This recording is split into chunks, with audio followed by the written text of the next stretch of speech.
Alléluia. Amen. Merci beaucoup. Un des exemples si percutants qui peut nous parler de la grâce de Dieu que nous vivons chaque jour, c'est que si vous calculez ce que vous consommez dans votre maison, du 1er au 30, si tu fais la somme, ça te donnera une valeur. Va faire cette expérience aujourd'hui. Si tu prenais cette valeur que ça te donne, si tu la confrontes à ce que tu gagnes mensuellement, c'est comme la nuit et le jour. Pour plusieurs, hein, c'est pas pour tout le monde. Tu peux te demander comment nous avons tenu du 1er janvier jusqu'au 31 décembre. Ce que vous avez consommé durant toute l'année, tu verras que ça va te donner une somme d'argent que tu ne gagnes pas. Le ciel se débrouille pour que nous survivions. Il y a des ceux même qui survivent sans travail. Sa femme ne travaille pas, mais il tient la famille. Il ne vole pas non plus, mais la famille survit. Comment? Ça concernait le message d'hier, nous devons rendre grâce à Dieu. Voici mon thème d'aujourd'hui. Lors de la traversée, ne quittez jamais la barque. Ne quittez jamais la barque, malgré le vent que tu vas, ne quittez pas la barque. Parce que ces jours-là, Pierre et ses amis pouvaient aussi trouver une solution palliative, peut-être de penser que la mort était dans la barque, alors se jeter dans la mer. J'ai déjà connu des personnes qui sont mortes comme ça, parce que le véhicule voulait se balancer, alors il voulait se sauver, alors c'est lui qui était la seule victime. Ne faites pas ça. Lors de la traversée de l'autre bord, certainement le vent de sens contraire viendra. Les réalités difficiles viendront. Mais retenez une chose. Ne quittez jamais la barque. Aujourd'hui, je vais enseigner. Alléluia. Mon message de ce soir, je commencerai par dire ceci. L'Éternel Dieu que nous servons, que nous prêchons ce soir, est un Dieu de famille, un Dieu des alliances, un Dieu qui fonctionne sur la base du principe des représentations. Je vais m'expliquer. Dieu crée l'homme, mais en créant l'homme, Dieu ne voit pas que l'homme qu'il crée, mais il voit toute une humanité. Dieu, en créant l'homme, il nous voyait déjà toi et moi. En créant Adam et Ève, un homme et une femme, Dieu voyait derrière eux toutes les nations du monde. Après que le péché s'est accru dans le monde, Dieu s'est décidé d'exterminer. Mais il n'a pas besoin de collaborer avec tout le monde. Il n'a besoin que d'une personne. Il s'appelle Noé. Mais quand Dieu regarde Noé, il ne voit pas que Noé, il voit toutes les espèces qui existent aujourd'hui. Lorsque Dieu regarde Noé, il ne voit pas que Noé. Pour une fois de plus, il nous voit tout le monde. En réalité, Dieu avait tout exterminé. Après le péché, Dieu va mettre un plan de rédemption. Le plan de Dieu va consister à appeler un seul homme. Il s'appelle Abraham. Derrière Abraham, Dieu voit des nations. Dieu voit des multitudes de peuples. Qu'est-ce que je vais dire exactement? Les dieux que nous servons, Dieu en qui nous avons cru, c'est un Dieu de famille. Lorsqu'il s'est choisi une personne, parce que derrière elle, il voit une famille. C'est un Dieu des alliances. Parce que lorsqu'il veut collaborer avec un peuple, lorsqu'il veut faire un peuple du bien, il va faire alliance avec une personne. Mais pour le compte des autres. Et donc, d'un côté, il y a l'alliance. De l'autre côté, il y a la représentation. Je suis venu te dire ce soir que tu représentes ta famille. Que ta famille soit bénie. Amen. Alléluia. Amen. Tu représentes tout un peuple derrière toi. Que ta lignée soit bénie. Tes entrailles soient bénies. Dieu n'a pas besoin de tout le monde de ta famille. Il n'a besoin que de toi. Même pour le compte des tiens. C'est avec toi qu'il va faire alliance. C'est avec toi qu'il traite alliance aujourd'hui. Pour le compte des autres. Et donc, je commence par là pour marteler l'importance des alliances et l'importance, la valeur du principe des représentations. Dieu a besoin de sauver Israël en Égypte. Les enfants d'Abraham qui souffraient, qui étaient sous l'esclavagisme. Mais il n'a pas besoin d'appeler tout le monde. Il n'a besoin qu'un d'un Moïse. C'est avec Moïse qu'il va contracter. Et donc l'homme choisi par Dieu, l'allié de Dieu va être entre le peuple et Dieu. C'est le pont entre Dieu et son peuple. Les prophètes, son rôle, c'est d'aller auprès de Dieu. Il va participer dans les conseils divins. Il va prendre la volonté de Dieu, venir l'amener au milieu du peuple. Il va prendre les préoccupations du peuple, les amener auprès de Dieu. C'est ça un prophète. J'aimerais qu'on me donne ici les ventilateurs. Aujourd'hui, je passe ma petite leçon. Suivez avec attention. On ne va pas jubiler aujourd'hui. Nous prenons la parole de Dieu. Nous prenons Hébreux 10, 25. Hébreux, chapitre 10, le verset 25. Je lis au nom de Jésus. Merci. N'abandonnons pas notre assemblée, comme c'est la coutume de quelques-uns. Tu le reprends. N'abandonnons pas notre assemblée. N'abandonnons pas nos assemblées. D'accord? Oui. Comme c'est la coutume de quelques-uns. Mais exhortons-nous réciproquement. Tu peux t'arrêter là. Tu prends 1 Corinthiens 11, 14. 1 Corinthiens 11, 14. 11, 14, partie A. La nature elle-même ne vous enseigne-t-elle pas ce que c'est une honte? La nature ne vous enseigne-t-elle pas? On prend l'avant-dernier verset. Jérémie 3, 15. Jérémie chapitre 3, le verset 15. Je vous donnerai des bergers selon mon cœur et ils vous paîtront avec intelligence et sagesse. Parole du Seigneur. Oui. Prenons le dernier verset. Éphésiens 4, 11. Éphésiens chapitre 4, le verset 11. Et il a donné les uns comme apôtres, les autres comme prophètes, les autres comme évangélistes, les autres comme pasteurs et docteurs. Parole du Seigneur. Acclamons la parole de Dieu. Acclamons la parole de Dieu. Mon frère, ma soeur, nous sommes là dans le cadre d'une alliance. Oui, nous sommes là parce qu'il y a quelqu'un qui a fait alliance avec son Dieu. Nous sommes là parce que grâce à un appel que quelqu'un a reçu de Dieu. Ok, nous avons devant nous un ventilateur. Ce ventilateur, c'est en quelque sorte toi et moi. Nous sommes, toi et moi, ces ventilateurs. Qu'est-ce que nous avons comme rôle? C'est d'apporter un besoin. C'est de souffler un peu de vent pour donner un peu de la fraîcheur, n'est-ce pas? Mais aussi longtemps que les ventilateurs ne tournent pas, aussi longtemps que le ventilateur ne fonctionne pas, il est ventilateur du nom. Il est ventilateur de forme, mais pas de fond. On est d'accord? Combien d'entre nous qui, malgré leur ancienneté dans la foi, malgré leur ancienneté dans l'église, peu importe les années qu'ils ont fait à l'église, ils se rendent compte que leur vie ne tourne pas. Ils se rendent compte que leur vie fonde sur place. Peut-être qu'aujourd'hui on va les comprendre ensemble. Et ils ne sont que des chrétiens des noms. La Bible déclare que le monde attend avec ardent désir la révélation du Fils de l'homme. Ceci veut autrement dire que le monde attend avec ardent désir la manifestation de la gloire de Dieu. Cela veut encore dire que Dieu voudrait se manifester au monde, mais c'est par nous. Autrement, ça veut dire que l'église où nous sommes l'outil de Dieu pour manifester sa gloire. Un chrétien, c'est pour apporter une valeur ajoutée dans son environnement immédiat, dans sa famille. On n'est pas chrétien que pour soi-même. On a reçu pour donner. Alléluia. Amen. Je l'ai dit ici, on a été appelé mais pour le compte de plusieurs. Si on croit avoir reçu un jour un appel, mais c'est pas pour toi-même, mais c'est pour le compte des autres. C'est que c'est par là déjà que je décourage quelqu'un qui a reçu Dieu, qui a reçu Jésus, mais qui les garde dans son cœur chez lui à la maison. Ton voisin là, n'est-ce pas, il est païen? Ton environnement. Mais il semble que tu pries, tu connais Dieu. Mais ton Jésus est à toi seul. Que tu ne peux pas partager ton Jésus. Beaucoup d'entre nous ne laissons que chrétiens des noms. J'ai parlé avant-hier, j'ai parlé de l'image et de la ressemblance.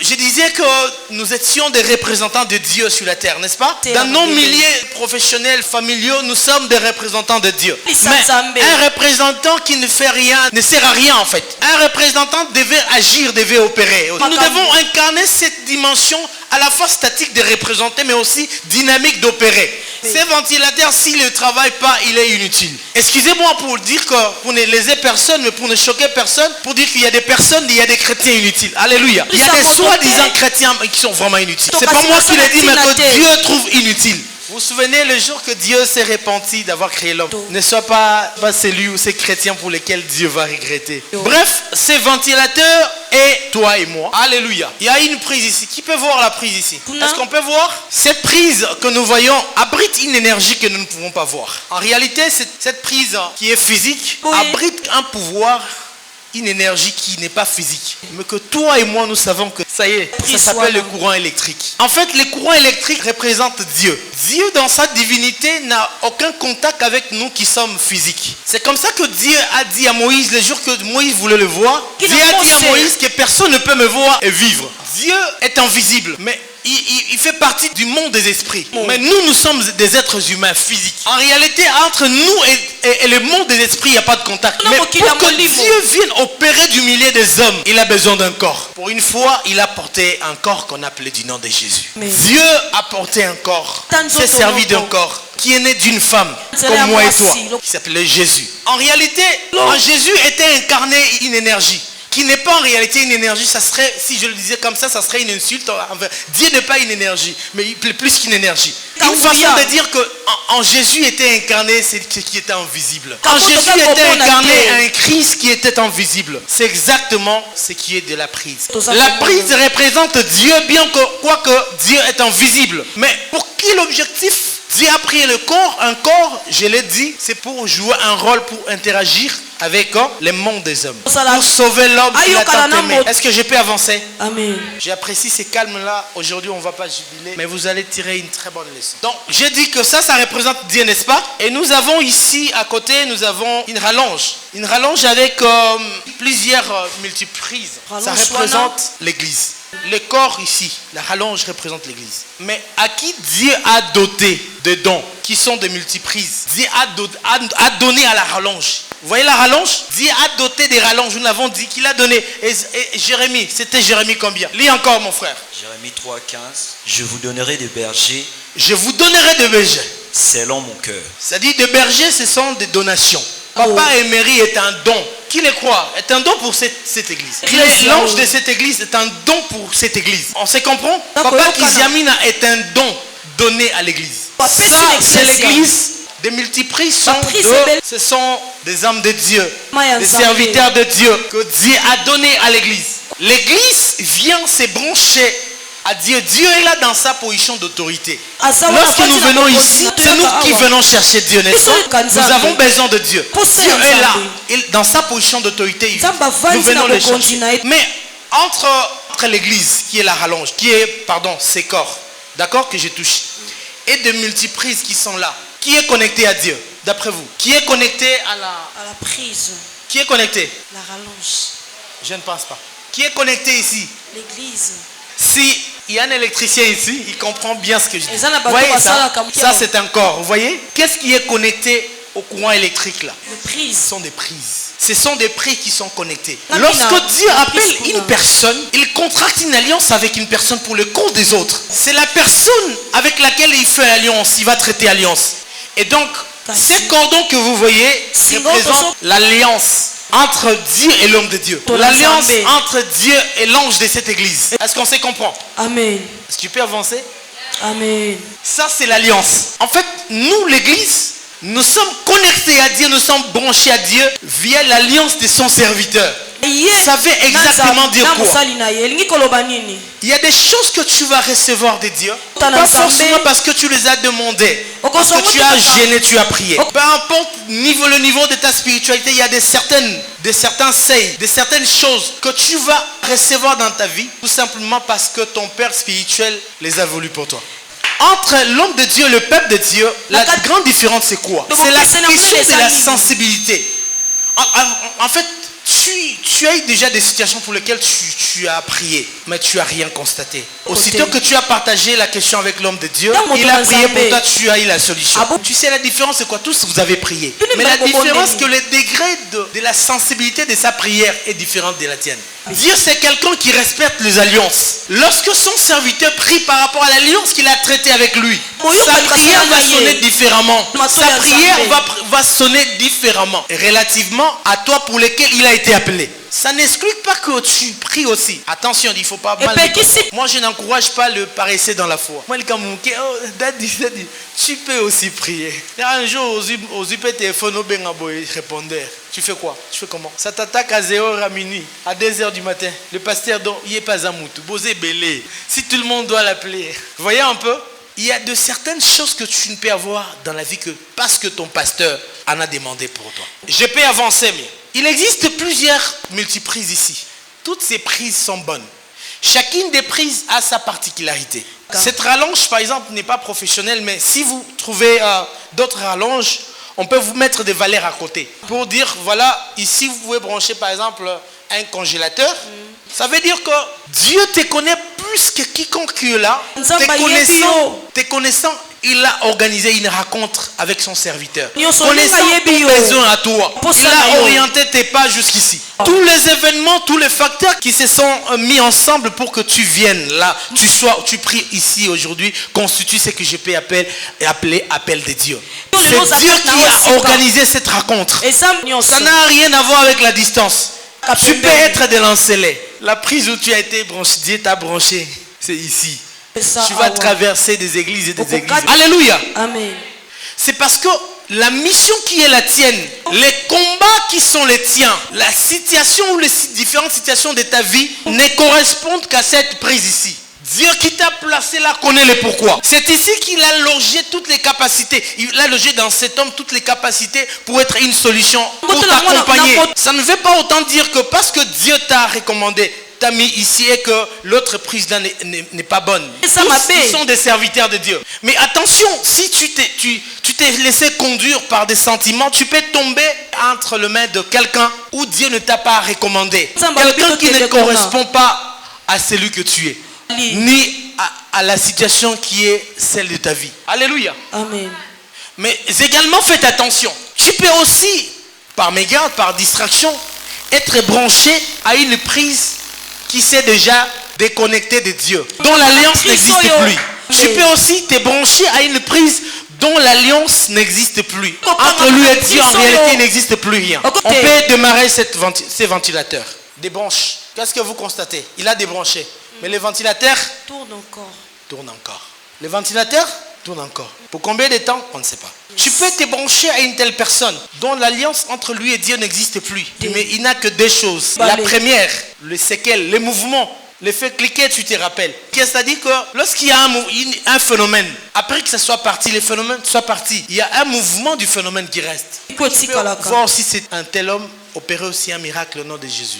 Et donner aussi des résultats positifs. Deuxième chose, quelquefois, Dieu ne se répand pas de ses dons. Il y a de ce que Dieu a donné définitivement, jusqu'à la mort. C'est comme ça, ne soyez pas emportés par les miracles. Surtout le fait que même le diable opère aussi des miracles. Ne basez pas votre foi sur le miracle. Celui qui base sa foi sur le miracle, sur la prophétie, ne comprend encore rien de Dieu. Rebrancher. Est-ce que nous pouvons voir le deuxième cordon? J'ai dit l'autre fois qu'aller de l'autre bord aussi, faire des choses autrement. Aujourd'hui, on ne jubile pas, mais suivez, c'est très important. C'est un petit enseignement, mais très fondamental, c'est très important. Est-ce que nous pouvons voir le deuxième cordon? À l'instar de celui-là. Ça, c'est l'alliance entre Dieu et son serviteur. Ça, c'est ton alliance avec les serviteurs de Dieu. Je vais dire en réalité, lorsque nous venons là, nous devrions fonctionner dans la logique d'alliance avec l'homme de Dieu. Josué a été serviteur de Moïse avant de l'être pour Dieu. On ne fait pas ici de culte de personnalité, c'est loin de là. Nous sommes dans une logique d'alliance avec l'homme de Dieu, qui lui est branché à la source. En quelque sorte, l'énergie que nous recevons nous vient en réalité de Dieu. Vous voyez le chemin que ça prend. Alléluia. Amen.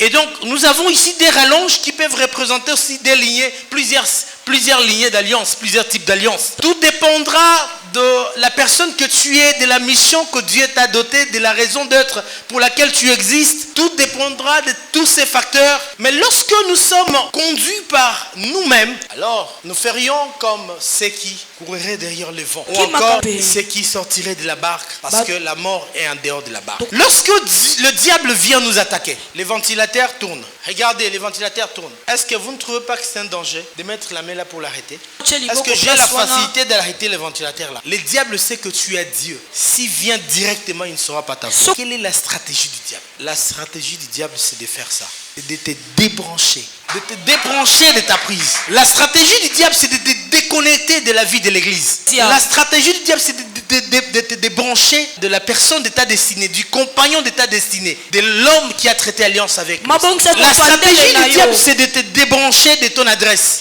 Écoutez, lorsqu'il te débranche, regardez ce qui s'est fait. Tu peux encore tourner. Et pour combien de temps? Combien de temps? Est-ce que vous comprenez ça? Mon message de ce soir consiste à vous dire de ne pas abandonner vos assemblées. Il y a des personnes qui aujourd'hui sont devenues des stars, connues dans 5, 10 églises. Un fidèle qui a 10 pasteurs. Je ne sais pas comment il va gérer. Un fidèle qui a 10 pasteurs. Le lundi, il a un programme de jeûne avec un prophète, avec qui ils vont souvent à Mangengenge. Le mardi, il est dans un veillée de prière avec un autre prophète. Frère, vous savez pourquoi votre vie connaît une contre-performance? Qu'est-ce que fait le changement des églises à tout moment? Le changement des églises te crée une instabilité. Supposons que là, qu'est-ce que vous constatez? Perte de vitesse, n'est-ce pas? La vitesse n'est plus la même. Il y a des choses que tu pouvais avoir. Il y a des seuils que tu pouvais attendre il y a longtemps. Mais c'est ton instabilité. Vous voyez que ça fait ça, une contre-performance. À chaque fois que tu prends un élan, tu l'arrêtes toi-même. Soit par la fuite, tu fouilles les programmes d'église. Vous voyez ce que ça fait? Tantôt tu te déplaces même. Tu vas. Tu changes. Tu quittes cette prise-là parce que tu as changé d'église. Le temps de quitter d'une église à l'autre, il y a quelque chose que tu vas perdre.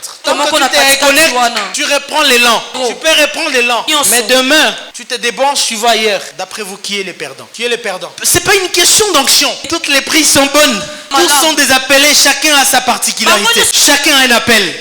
Chacun a une onction capable de changer ta vie. Chacun de dons de Dieu peut avoir une onction capable de transformer ta vie. Mais le problème, c'est que l'instabilité, à chaque fois que tu te déconnectes d'une alliance vers l'autre, il y a ce que tu perds. Et moi, ce soir, je suis venu te dire, lors de la traversée, certainement tu verras des choses. Qu'est-ce qui pousse les gens à quitter des églises, d'une église à l'autre, à faire des voyages permanents, des églises à l'autre? C'est des situations qu'ils racontent. Mais nous sommes encore ici sur la terre des hommes. La Bible dit que ce monde est sous l'emprise du malin. Aussi longtemps que nous vivons ici sur la terre des hommes, les problèmes ne manqueront pas. Personne, qu'on ne nous trompe pas, personne ne sera parfaitement heureux. Personne. Ce qui importe, c'est la grâce de Dieu. Oui, Dieu dit à Paul, ma grâce te suffit. À un moment donné, même Paul voulait se plaindre. Parce qu'en réalité, Paul était un infirme. Il avait une certaine infirmité. À un moment donné, c'était désagréable pour lui. Mais Dieu lui a dit, sa grâce lui suffisait. La grâce de Dieu te suffit. Tu n'as pas à chercher des solutions par force. Tu n'as pas à chercher des solutions en allant ça et là. La mort est en dehors de la barque. Pasteur, ils sont nombreux. Tel que je parle là, je prêche là. Mais pasteur, on les loa. Et ils savent juger. Balongo nanda ku place bazaki. Ba comme nanda ku sikanda ku wana basombi. Basombi sika. Moni appel de fond salagana. Alba to somba le pangwan. Vous savez, il y a des gens qui viennent à l'église. Lui, sa mission, c'est pas, il n'est pas en réalité venu chercher Dieu. C'est un auditeur du pasteur. Lui a un thermomètre pour jauger. Le pasteur n'a mon éclair hasard, n'a senti pénaté. Quelque temps après, il change d'église. Si tu parles avec une telle personne, non, pourquoi tu as quitté l'église? Kuna alonga nanka onction exaté. N'a senti pasteur hasard léger. Pasteur hasard léger. Frère, alléluia. Est-ce qu'il y a quelqu'un qui est dans la barque aujourd'hui? Est-ce que tu crois vraiment que tu es dans la barque? Et alors, parce que tu es dans la barque, je te rassure que tu vas arriver. Le vent et la tempête ne pourront rien contre toi. Les enchantements ne pourront rien contre toi. Oui, la sorcellerie de ta femme ne pourra rien contre toi. Garde tout simplement ton cœur. Il est précieux plus que tout. Alléluia. Reste à ton poste. Tu verras ce que Dieu va faire. Utilise ta bouche devant des situations désagréables. Rappelle-toi que tu as une bouche qui parle. Je suis en train de traverser mes différents messages de la semaine. Rappelle-toi que tu as une bouche. Souviens-toi que tu es un Dieu. Tu es une lionne. Tu es un lion. Les lions ne reculent pas devant qui que ce soit. Même si tu es éléphant, moi, je vais te prouver que je suis lion. Sois reconnaissant. Parce que tu vas voir, tu vas constater, malgré des situations difficiles que tu vas rencontrer, à chaque fois, tu vas te rendre compte que tu vas survivre. Tu vas comprendre que les problèmes que tu as connus n'étaient pas pour t'amener à la mort. La maladie que tu as souffert n'était pas pour t'amener à la mort. Tu iras des épreuves en épreuve, mais pour finalement sortir vainqueur. Les épreuves sont des escaliers. Il n'y a pas de champion sans combat. Il n'y a pas de champion sans combat. Les combats de ta vie viennent te donner un nom. Les sorciers de ta famille vont te respecter. C'est par toi que les sorciers de ta famille vont comprendre que tout le monde n'est pas touchable. C'est par toi que Dieu va se manifester. Dieu va se révéler à ta famille grâce à toi. Ton esprit sera supérieur comme celui de Daniel. Dans ton milieu professionnel, ton esprit sera supérieur. Tu pourras avoir paix mais avec du bonheur dans le cœur. Parce que la grâce de Dieu te suffira. Alléluia. Amen. Et enfin, n'abandonne pas ton assemblée. C'est par ici que je vais clôturer mon message pour dire, il existe ce qu'on appelle des motivateurs de l'alliance. Des choses, des facteurs qu'on peut appeler des motivateurs, des stimulants de l'alliance. Vous savez, on peut tous être d'une même famille, mais bénéficier l'affection du Père différemment. Parce que le cœur du Père, c'est le cœur d'enfant qu'il aime beaucoup. Très souvent, c'est relatif aux attitudes de l'enfant envers le parent. L'attitude de l'enfant envers le Père. Un enfant docile, un enfant qui témoigne de l'amour, de l'affection pour son Père. Oui, serait susceptible à bénéficier plus de son Père. Souvenez-vous qu'il y avait plusieurs disciples. Mais la Bible n'a même pas honte de dire le disciple que Jésus aimait beaucoup. Plusieurs étaient là, ils étaient nombreux. Mais ce n'est pas tout le monde qui a reçu la clé. C'est Pierre qui a reçu la clé. Parce que chacun peut personnaliser sa relation. Tous nous sommes des enfants. Tous nous pouvons bénéficier. Mais il y aura toujours une différence. La différence sera marquée par les motivateurs, les éléments motivateurs de l'alliance. Ce sont les petits gestes, des petits efforts que tu vas fournir à chaque fois pour marquer ton Père, pour marquer ton église, pour apporter un plus à ton église. Alléluia. Amen. Il y a par moments que beaucoup nous échappent, pas parce que nous sommes déconnectés de l'alliance, mais tout simplement parce que nous n'avons pas activé les motivateurs de l'alliance. L'église peut être dans le besoin, que toi tu vois, tu constates, en étant conscient que Dieu te bénit. Des petits soucis de l'église, tu pouvais aussi les résoudre. De cette façon aussi, tu peux passer à côté de la plaque. Alléluia. Amen.